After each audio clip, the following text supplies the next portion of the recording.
what I'm going to do is I have a couple of things I would like to get him started to speak on. Yeah, that's fine. That's fine. And the two major points. And the first one is, Andrew, are our local officials hands tied by the FCC, number one? And number two, and the FCC and the Telecommunications Act. And number two, can we have a town ordinance that would stop 5G in Woodstock? Okay, so I have to, you kind of got a couple things mixed together, so let me pull it apart. Yeah, I'd like to ask, can I ask one more clarification question? If we do have a town ordinance, should it be a town law or a zoning law?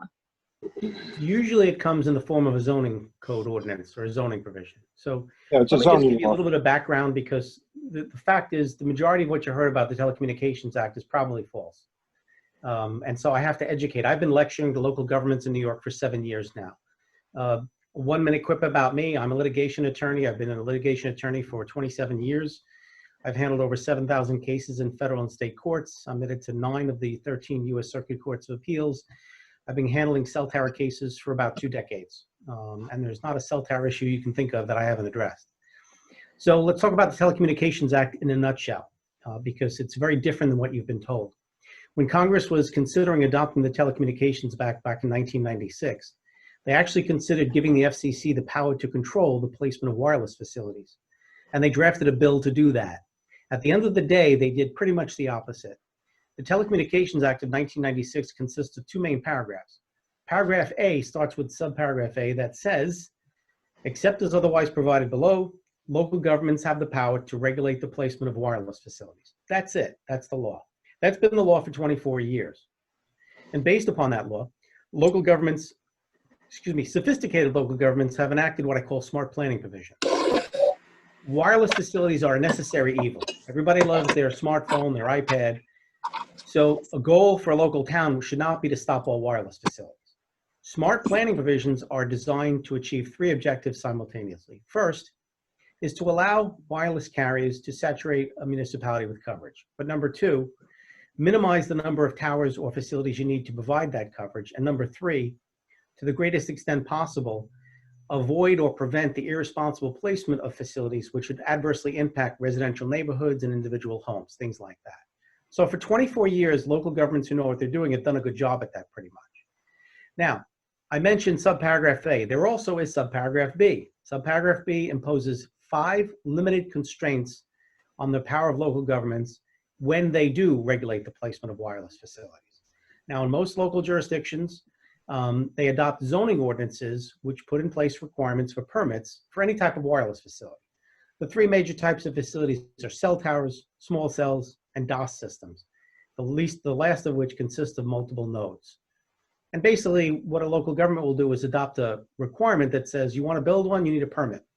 Most common permits would be a use permit, special use permit, conditional use permit. And of course, if you have height limitations and setback requirements, they could also need a variance or even a use variance. So the first and most important thing is to draft an ordinance which requires an applicant to get a permit.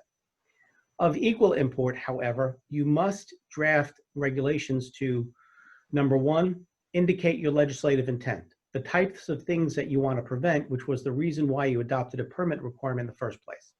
So just like any other zoning provision, you'll say, look, there's a special use permit requirement because we want to avoid undue impacts on adverse aesthetic impacts, reduction in property values, sufficient fall zones, things like that. Then you want to give your local board, whether it's the planning board or ZBA, guidance as to what types of factual determinations they have to make. So for example, if an applicant comes in and says you have to give us this because we have a gap in service, you have to let the board know they are required to make a factual determination as to whether or not an applicant has established a gap in service. Because if you don't, you may get challenged, you may ultimately lose. So we can talk about that more later. Again, I'm just trying to give you the nutshell. And third, you should give them guidance about what type of evidence they should look at. One of the things that bothers me, whether it's New York or California or Virginia, Tennessee, in 90% of the applications I've seen submitted by applicants, they knowingly submit false or material and misleading information to local boards. They submit false propagation maps, false FCC compliance reports, and as a general rule, the local board has no idea that the documents that are in front of them are totally false or bogus. And I've even seen it where they deceive a local board. They walk out and they laugh at how gullible the local board was.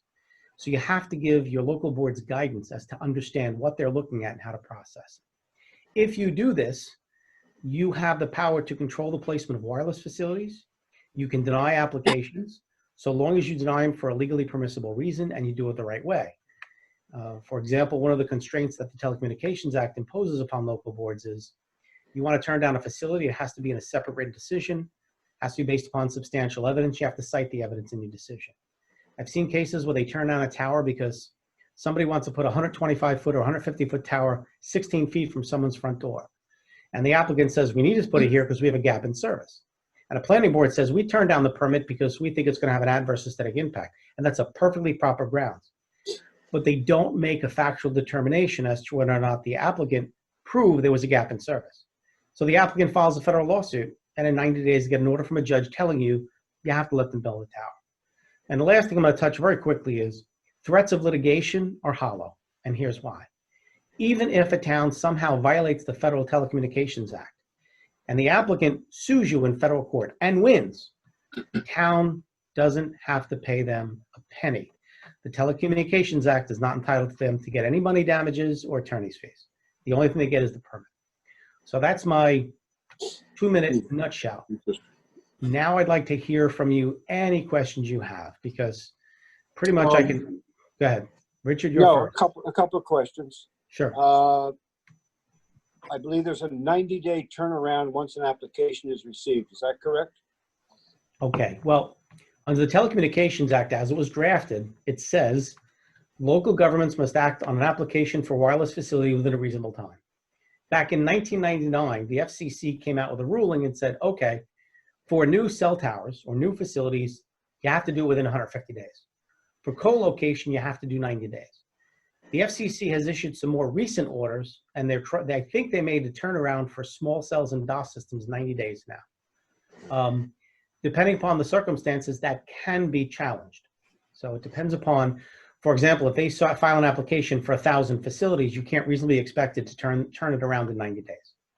There's also another important group of cases that just came out in 2020, and I'll tell you exactly what they are. In the past, and by the way, that deadline is known as the shot clock. I'm sure you've heard the term. In the past, federal courts would say, oh, a town blew the shot clock. And if you blow the shot clock and you don't make the decision within 90 days or 150 days, the applicant has a 30-day window to file a federal lawsuit. When they do, in the past, judges said, oh, the town blew the shot clock. I'm ordering you to give them the permit. In 2020, a number of decisions came down that said, wait a minute, just because a town blows the shot clock does not mean that the applicant is entitled to the permit. They're entitled to a decision. So we're going to order the board to make a decision. They don't order you to let them build a tower. They order you to make a decision. Those are brand new cases this year. If somebody else has got a question, jump in. On the placement, for example, for say 5G small cells, okay, can our zoning law, what can we do within that placement? One is public right of way, the other is height, the other is color, the other is, those types of things. Are those legitimate to work within in terms of almost stalling or delaying or causing problems along the way? Are those legitimate? Okay, well, yes, but in most cases that I've handled, there's two main types of case I currently handle. I'm hired by individuals and groups and associations to challenge particular installations when they're bad location. The most common grounds that I get them killed on is adverse aesthetic impacts, reduction in property values, insufficient fall zones. Those are the ones most commonly used. You can also use, of course, height limitations, setback requirements, things like that. So any legitimate planning concern can be a valid basis for turning one of these things down. Now, it is subject to a limitation, and I'll tell you what the most important limitation is. And especially with the 5G rollout, the majority of the 5G rollout is not being done by carriers. It's not Verizon or AT&T or Sprint. It's site developers. Site developers are companies that don't provide any personal wireless services. They make money building wireless infrastructure and then leasing space in the wireless infrastructure to the carriers.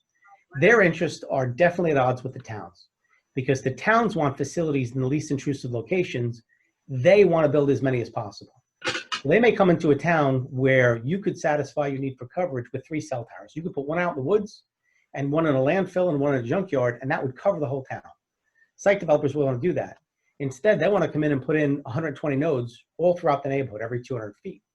The reason is, once a node goes up, they get paid rent month after month after month for every single facility they install.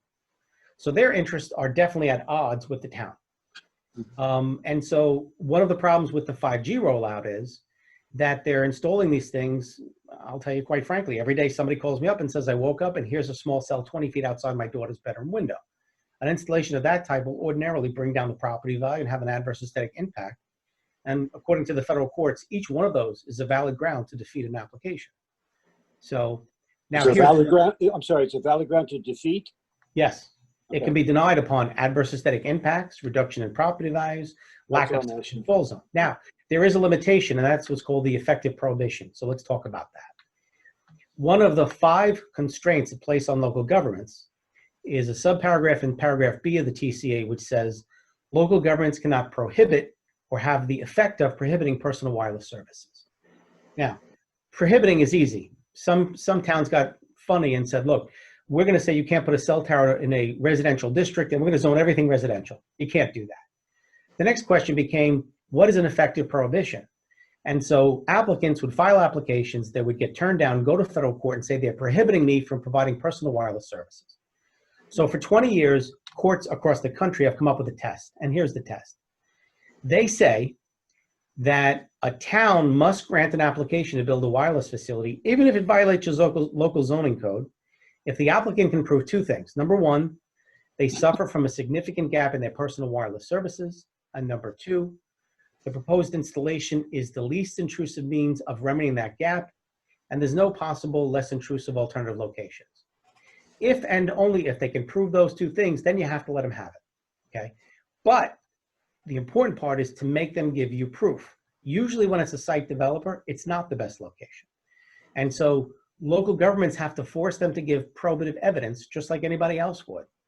They'll come in with propagation maps, many of which are just bogus. Without the data behind the maps, you don't know if the propagation map is worth the paper it's written on. And the truth is, no federal court would ever take a propagation map with no verification. So let's say they come to you and say, we have a gap in service, you have to give us this tower.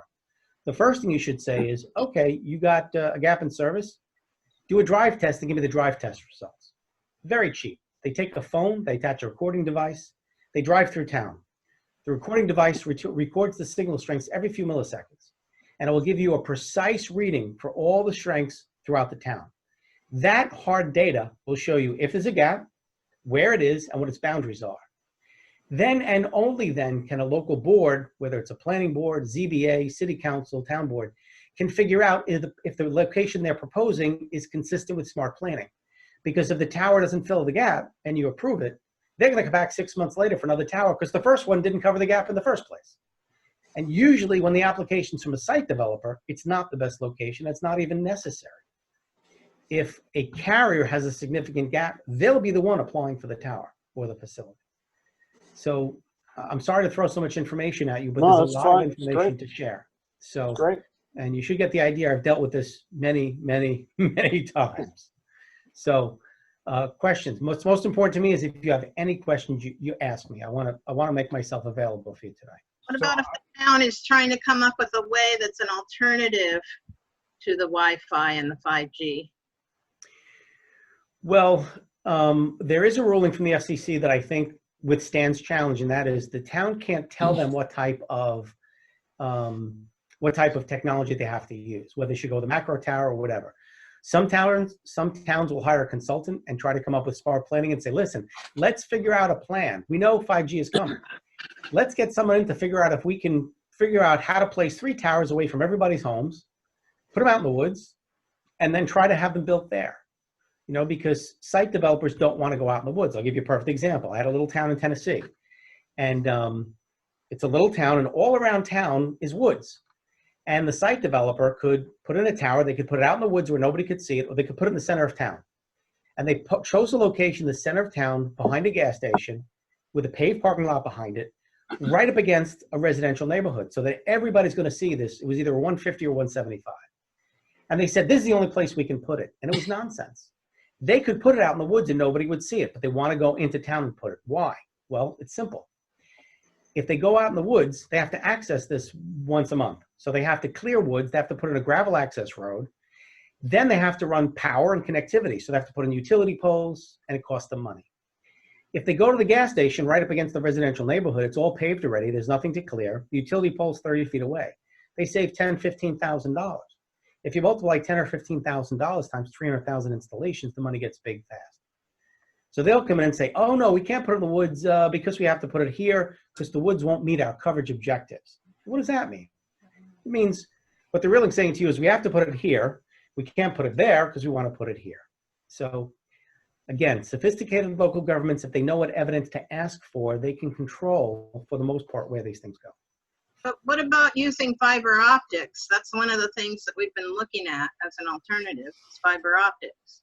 Fiber optics is a great alternative. You still have to have some transmitters and receivers, but fiber optics reduces much. But again, you can't tell them what type of technology to use. No, but I think part of Raji's question, correct me if I'm wrong, Raj, if we were in the process of moving ahead with fiber optic, and a cell company or developer comes in and wants to do 5G small cell or something like that, would that be an argument against them?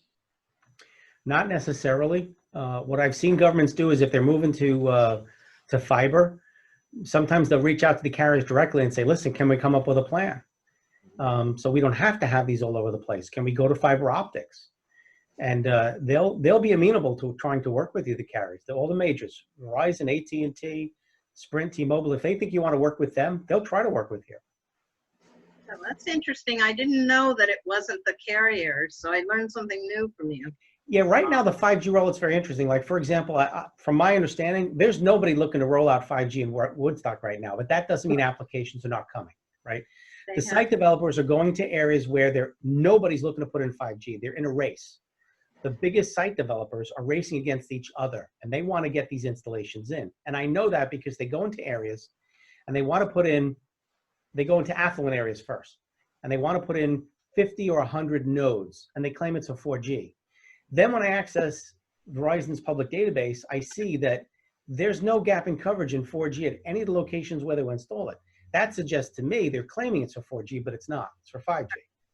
And so they're getting it ahead of time. So when Verizon or whoever is now ready to roll out 5G in your area, the site developer can say, hey, I've got all the infrastructure. You can just come on, just start paying me rent, and I'll turn on the key. I'll give you the keys. Are these huge companies, these site developers? Are there just Yes. a few of them, or? There are some very, very big ones that have tens of Raj, hundreds of thousands of just so you know, our tower here was put in by a private developer. It wasn't Verizon, or it was a developer that came in. They got, what, 3, Steve? I don't know who's on our tower now. Verizon. I don't know who's I on. think there's 3 of them.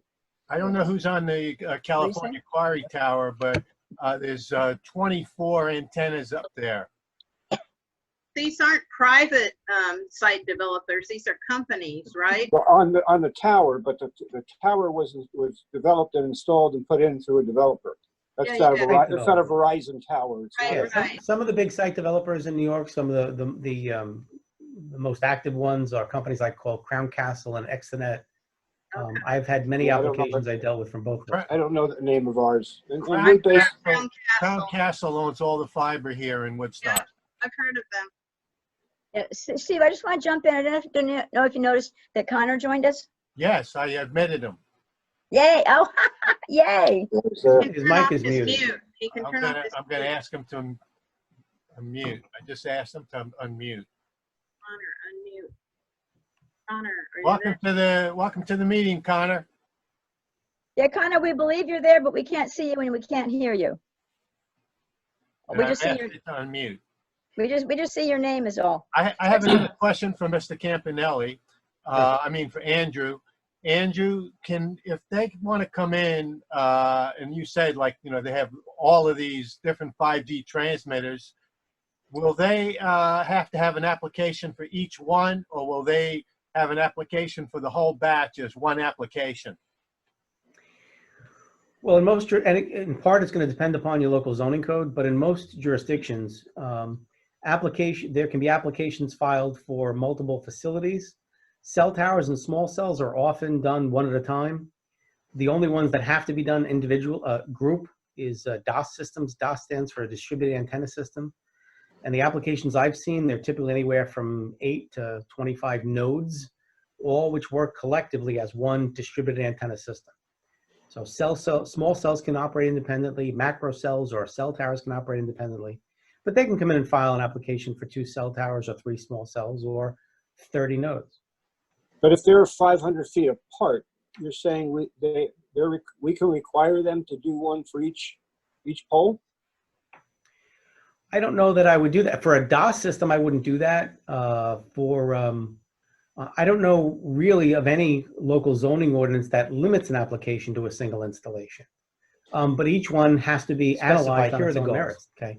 Subparagraph A of the Telecommunications Act preserve to local governments the power to control the placement of wireless facilities. So you need to have your local zoning ordinance drafted in a way that it vests your boards with the maximum power to control the placement of wireless facilities. So the first thing you want to start out with is permit requirements, basically. And in those permit requirements, you want to say, you want to build a cell tower, a small cell, a DOS system, you have to get a permit and set standards. Now, along with the permit requirements, you should codify the legislative intent. Okay, and what that is if someone says you need a special permit to build a cell tower, sophisticated local governments will start out by describing the types of potential adverse impacts which precipitated the town enacting the permit requirement in the first place. You want to say, we want to ensure that wireless facilities are placed in a way that they don't unnecessarily cause adverse impacts on aesthetic impacts, reduction in property values, insufficient fall zones for structural failures, fires, ice fall, debris fall, so on and so on.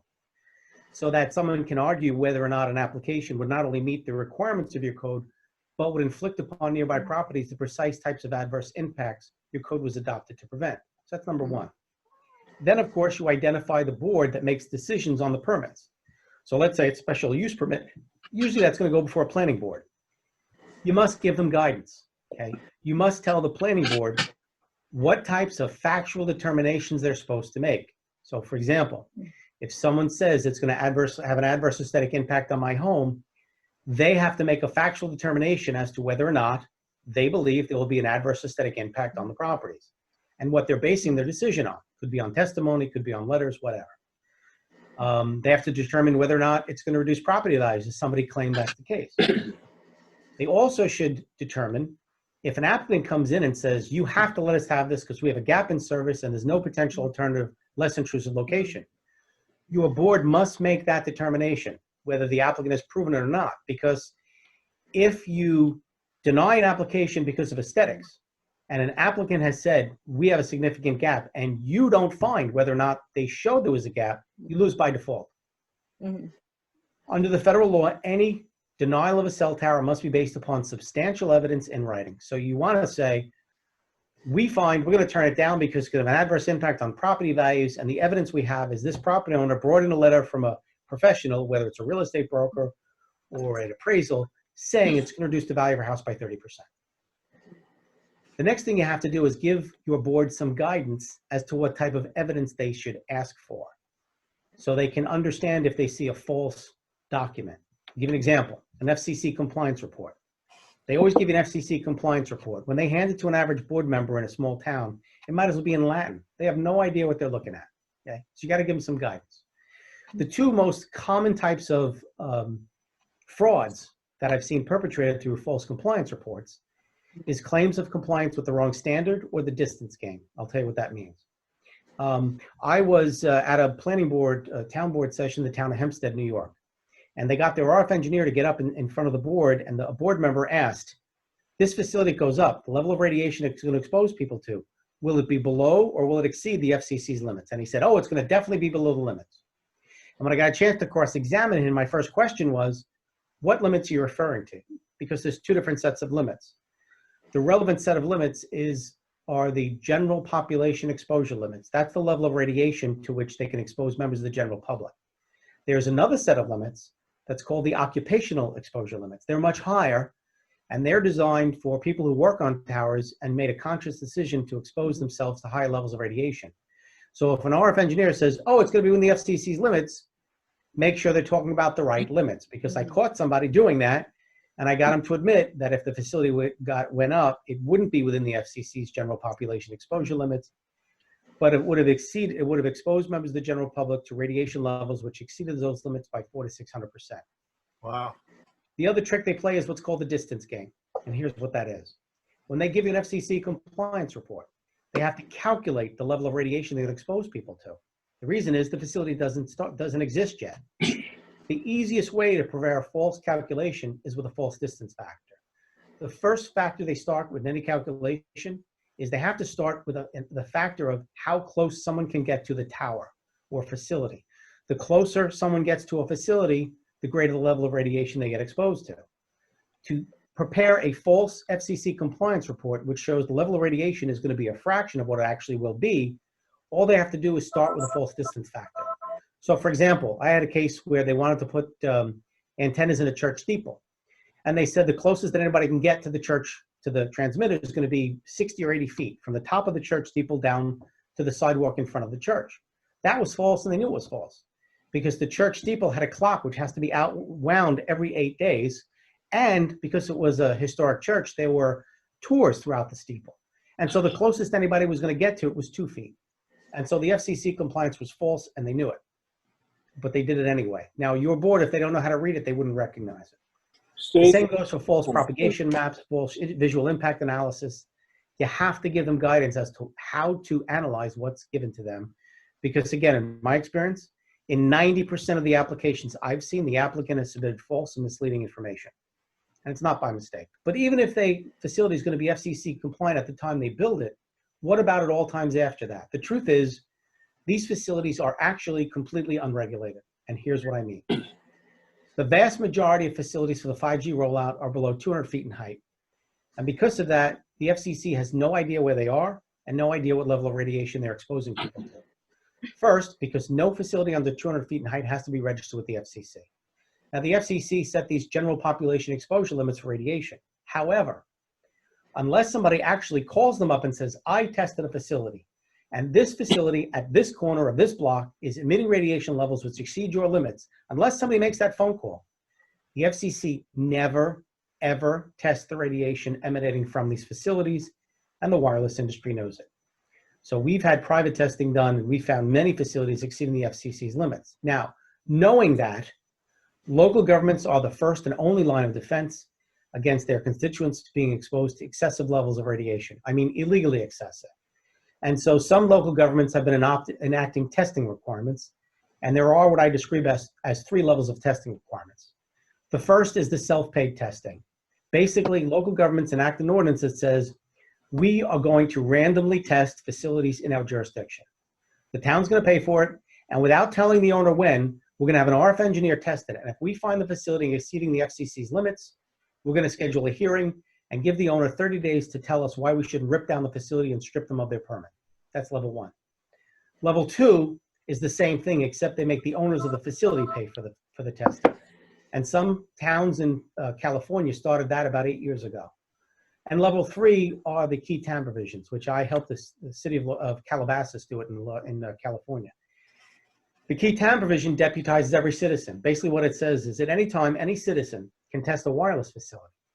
And if they find with an engineer that the facility is exceeding the FCC's limits, they can personally bring a lawsuit against the owner of the facility. And if they prove that it was exceeding the FCC's limits, the owner of the facility has to pay their attorney's fees. So every time a town adopts something like this, the wireless industry threatens them. But remember, if you get sued by the wireless industry, and even if they win, they don't get damages and they don't get attorney's fees. At worst, the court would say, well, your law is no good for whatever reason. But if you don't do any of these things, nobody is regulating these facilities. Nobody's testing them. I want to ask you a question, Andrew. 2 questions, actually. First of all, have you helped municipalities draft ordinances that did stop 5G? Thanks for asking that, Steve. That's a great. I was going to ask that same question. Right. Thank you. Wanted to ask that. Well, There's a difference between stopping 5G and being able to control the placement of wireless facilities. If 5G is not necessary, then you can stop it. For example, if a site developer comes in and wants to put in 5G installations, but no carrier has coverage there, theoretically, you can just tell them no. You haven't established a need for this facility. But the truth is, because 5G has to be so close to people's homes, you can still deny them based upon adverse aesthetic impacts, reduction in property values, things like that. Now, you're probably going to hear someone say, oh no, you're preempted, your hands are tied. And I hear that all the time. There is a new FCC interpretive order. When I say new, it's from September 16, 2018, which I think is ineffective. And I'll tell you exactly what I mean. Remember I told you earlier, federal courts for 20 years have interpreted the language in the FCC, in the Telecommunications Act, that says when an effective prohibition occurs. These cases have gone up to the U.S. Courts of Appeals for the Second Circuit and all the other circuits. Federal judges are bound by these tests. So if someone wants to claim, you must give me approval, even if it violates your code, but because saying no would be an effective prohibition, and you say no, they would have to file a lawsuit in federal court, and the federal judges are bound by the circuit court rulings, which say an effective prohibition occurs when they prove there's a significant gap and the proposed installation is least intrusive means. They can't meet that test for the 5G rollout. So the wireless industry went to the FCC and got them to issue a new interpretive order. And here's what they say. They say after 24 years, we, the FCC, interpret that effective prohibition language, meaning that applicants don't have to prove there's a significant gap in service, and they don't have to prove, contrary to 20 years worth of federal court decisions, they don't have to prove that their installation is the least intrusive means of remedying that gap. All they have to say is they need this facility at the location they want, at the height they want, to either improve an existing service or to add a new service. I don't think that has any effect on a town's ability, because I don't think the FCC, number one, can take away the powers preserved to towns by Congress, wasn't intended. They can't wipe out 20 years of federal judges' interpretation, and they can't strip local governments of 20 years of local zoning regulation. So the wireless industry is going from town to town, showing this as gospel. And the closest thing I have to a decision on so far was one federal judge in New York that said, and I'll quote him, "It's not up to the FCC to put words in the Telecommunications Act that aren't there." So that's why I think I'm right. I think local towns still have the power to control the placement. I know they have the power to control wireless facilities, but to the extent an applicant says, you have to give it to us because this new interpretive ruling, I don't think it has any effect on the ability of towns to control. I think the law is fairly clear. We can't tell them what type of technology to use. So for example, if a company comes in and says, I want to use DOS systems, you can't say, no, you have to use a macro cell. As long as the carrier that's cited, again, because most of the applications are not even carriers. So when a company like Crown Castle comes in, they don't say they need it for their service because they don't provide any service, at least not that I'm aware of. They say they need it for a gap in Verizon service. Yeah. If Verizon has coverage, maybe it's not on the band they want, but if they have coverage, arguably they can't prove there's a significant gap in their coverage. They could actually file an action under the False Claims Act, and they would bring a lawsuit on behalf of the federal government to get that money back. And if the federal government recovered that money, they'd be entitled to a reward of between 15 and 30% of what the government recovers. How would you have standing in something like that, Andrew? There's a federal False Claims Act, and basically what it says is anybody who has personal knowledge of a fraud committed against the government, they bring an action on behalf of the government to recover 3 times the amount of money that's been defrauded by the government. And if you do, and the government recovers money, the person who files is called a relator, and a relator gets to keep between 15 and 30% of the money's recovered. When this first came out, there was sort of an outcry about usurping home rule. Yeah. Has anybody brought a case along those lines? No, and as far as the Federal Telecommunications Act is, Congress specifically preserved, it's entitled general authority, and it preserves the power to local governments to control these things. The wireless industry has been trying to change that, but they couldn't. The scariest part right now is they're going directly to the state legislatures, and they're getting the states to adopt state laws to strip local governments of the power to control these things. They did try in New York, and I'm very pleased to report, I think it was the New York State Association of Towns that stopped it.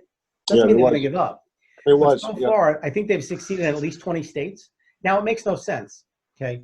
The bottom line is local governments are in a best position to know and understand how to prevent the irresponsible placement of wireless facilities. They know their community, they know their historic districts, they know their topography. They're clearly in the best position to protect their local community.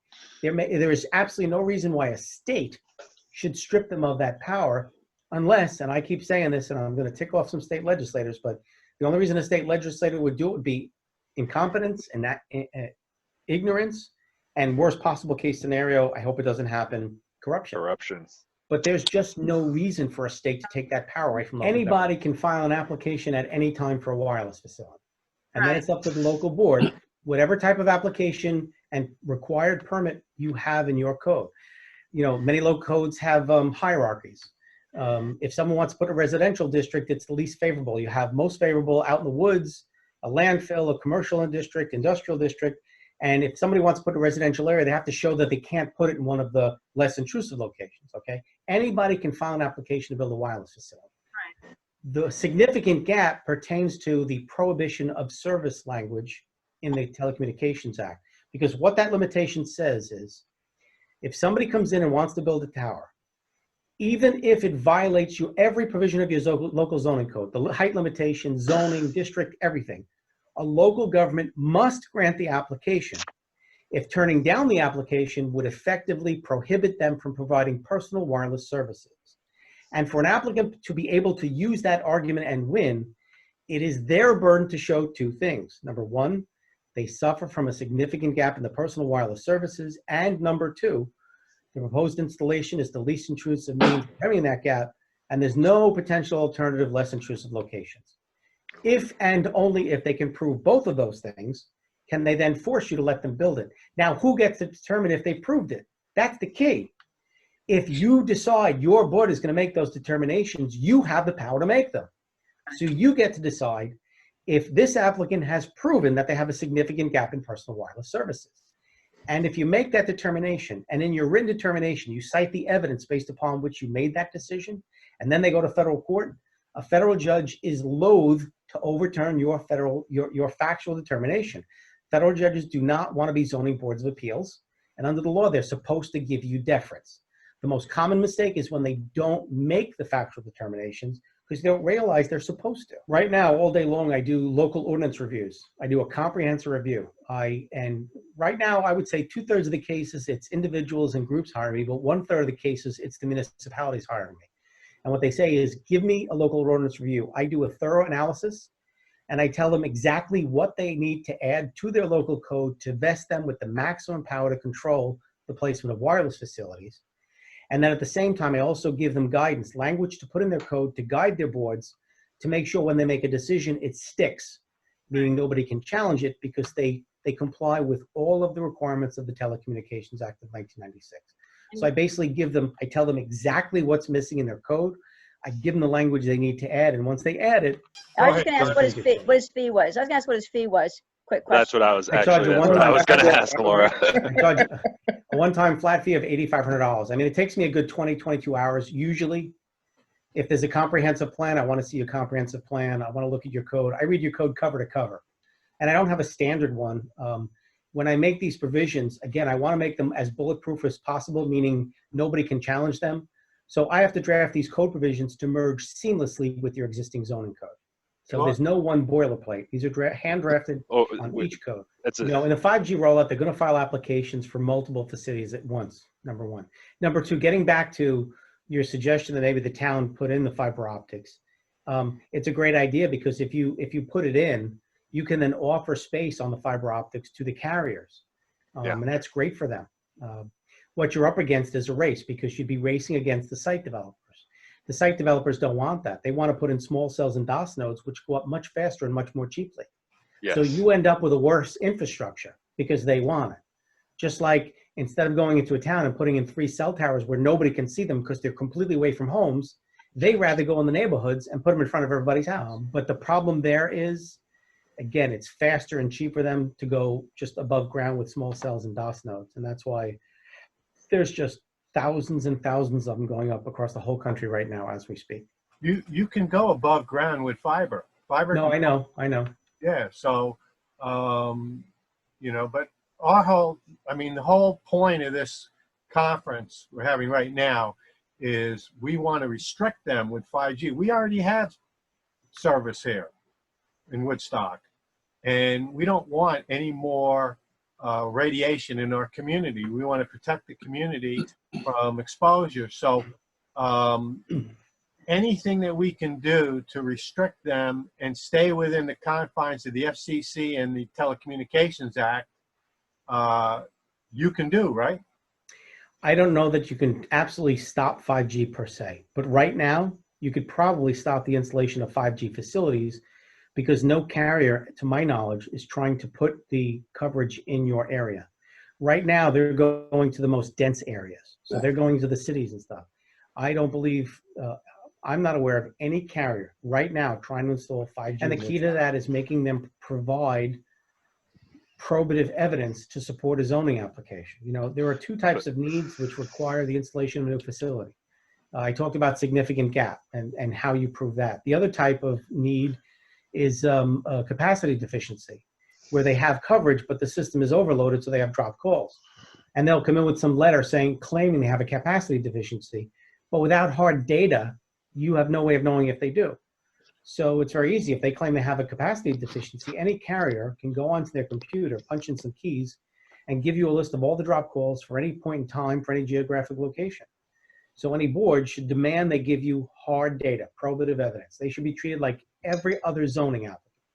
You claim something, give us the proof. Well, I don't know, but a gap in service is pretty clear. It's been defined by federal courts, and it has to be a significant gap. So basically, a gap is an area where you're unable to initiate, maintain. When you're talking about density, you're talking about a capacity issue, not a gap.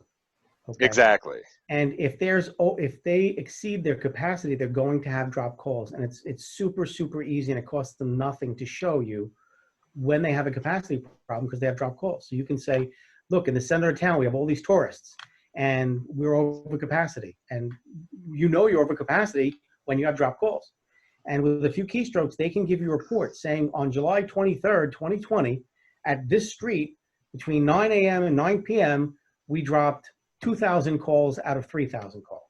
You clearly have a capacity. There are license agreements where municipalities enter agreements with carriers to allow them to go in one fell swoop and put on facilities on all their poles. And they pay rent, nominal, might be $250 a pole per month or something like that. That's what the master license agreements are. To put wireless facilities on town-owned property and even public utility property like utility poles, depending upon who owns them. So I don't know who told you that's to restrict 5G. And as far as insurance, there is no insurance they can get. There's no insurance company that will insure for adverse health impacts from wireless facilities.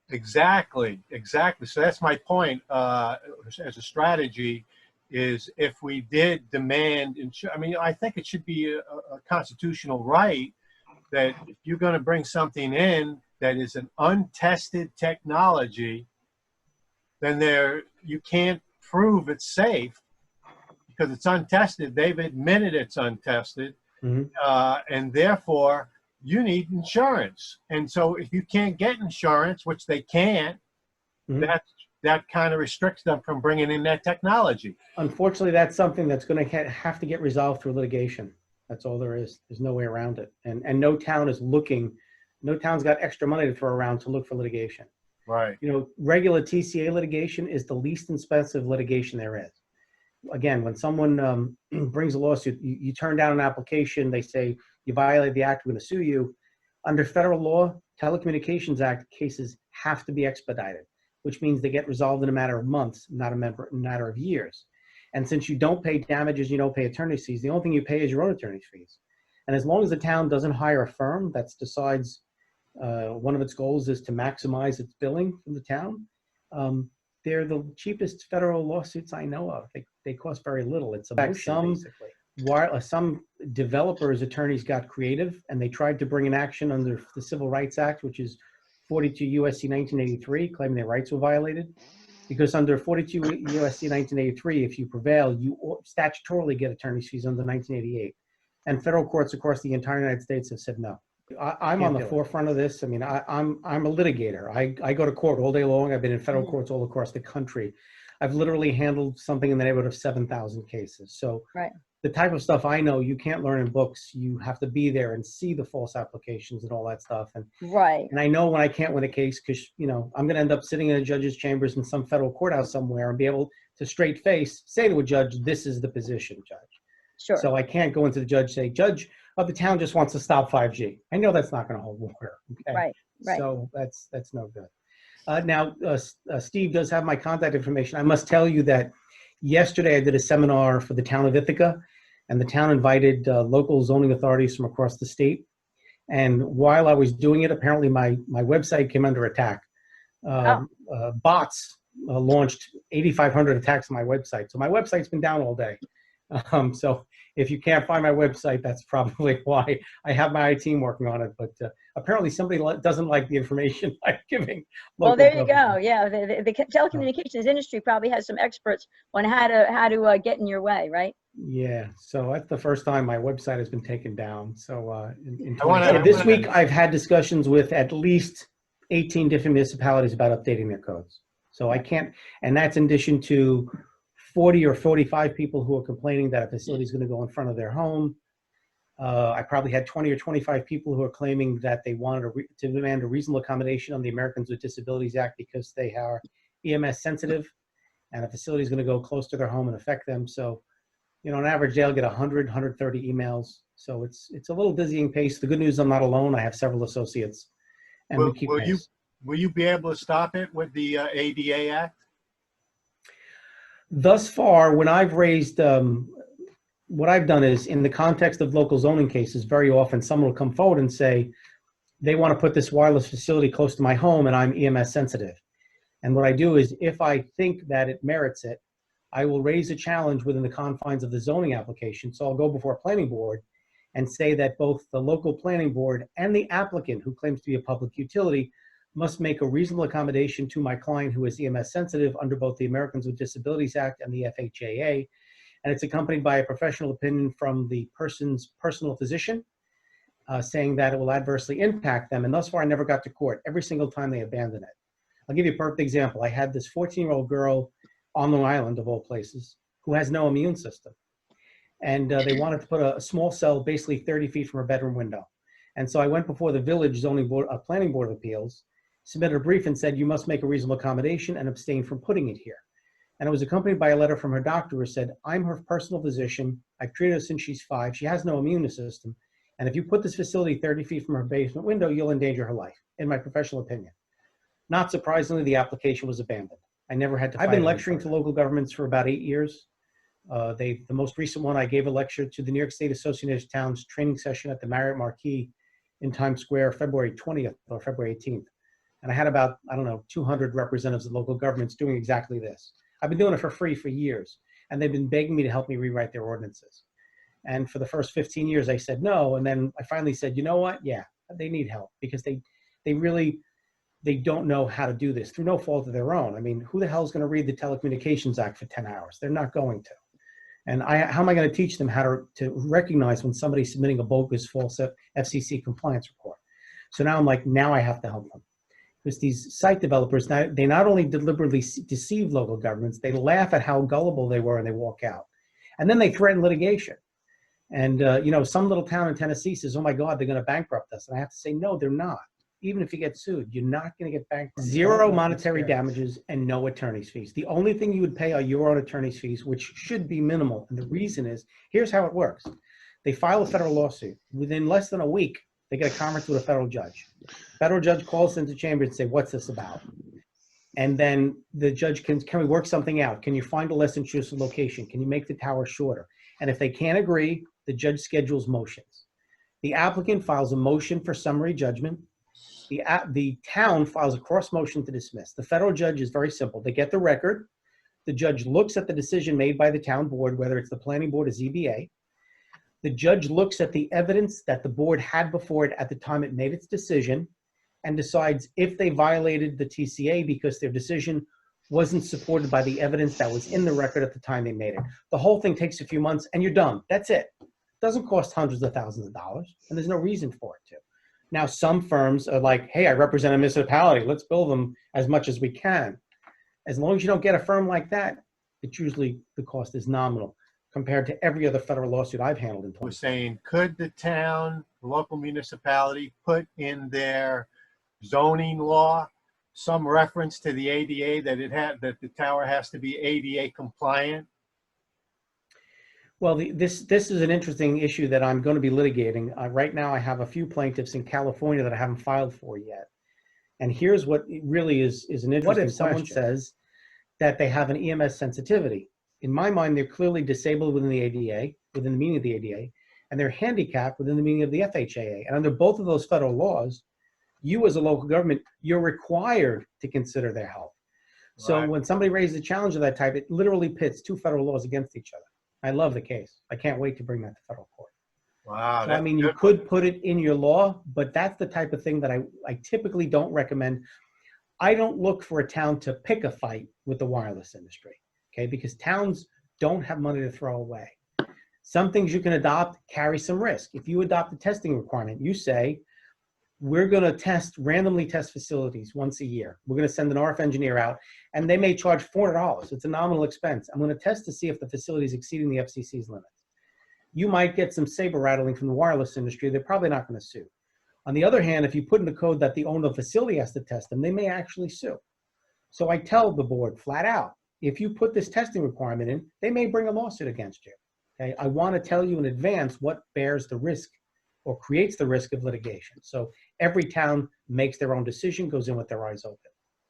But most of the stuff, I will say, this is recommended and this is optional. When I recommend what they put in their code, recommended means it's safe. Put it in, and all it's going to do is give you more power to control where things go.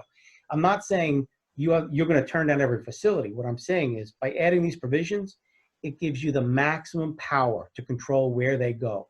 You get to decide where they go as opposed to the site developers. I'm a practical person. If there's a practical way out without a battle and it doesn't cost the town money, great. Well, thank you very much, Andrew. All right. I'm glad. I hope you guys, I didn't put you guys to sleep too much. No, Oh. no, I'm no. most concerned when a town gets sued and they hire someone, not because they're knowledgeable in the field, but because they know somebody, they're friends with the supervisor or mayor, and they really don't do a good job on the case. You know, you can't exactly spend an hour worth of research and become an expert on the Telecommunications Act. It's frightening when I see some of the stuff out there. So, and but most of my cases have been successful. When people hire me to go before a planning board or a zoning board to stop a facility, and I take their case, because there's many cases I don't take, but to the extent I think it's a winnable case and it's an irresponsible placement, I typically prevail 75 to 80% of the time. So I don't guarantee I win every time, but my percentage is pretty good. And again, as far as advising local governments, I don't pull this out of thin air. This is based upon my experience and the federal court decisions. I know what they're looking for. You know, like I've seen federal judges say, well, the town made a decision, but the town code doesn't provide guidance to the planning board as to what type of evidence they should consider. So the federal judges are spoon feeding us, telling us what to put in the code. And if you put in the code, if they have 3 towns to go into and 2 towns have very bare bones zoning ordinances, and the 3rd town has a comprehensive ordinance, which requires a lot more information, guess where they go first? They take the path of least resistance. And that's just consistent across the country. I don't care if it's Tennessee, Virginia, Oklahoma, wherever it is, it's consistent. They want to build as many as they can, as fast as they can, where they encourage the least resistance. They draft them for the specific purpose of vesting the local government with the maximum powers that Congress intended to preserve to them. This, unfortunately, right now with the 5G rollout, I'm pretty much working 7 days a week. And these types of things, I do blocks. So I'll come here on a Sunday and spend 11 hours in a block because I can't really concentrate if I'm taking phone calls and emails all day. So the phones aren't as bad on Saturday and Sunday, or I'll come and put 7 hours in at night.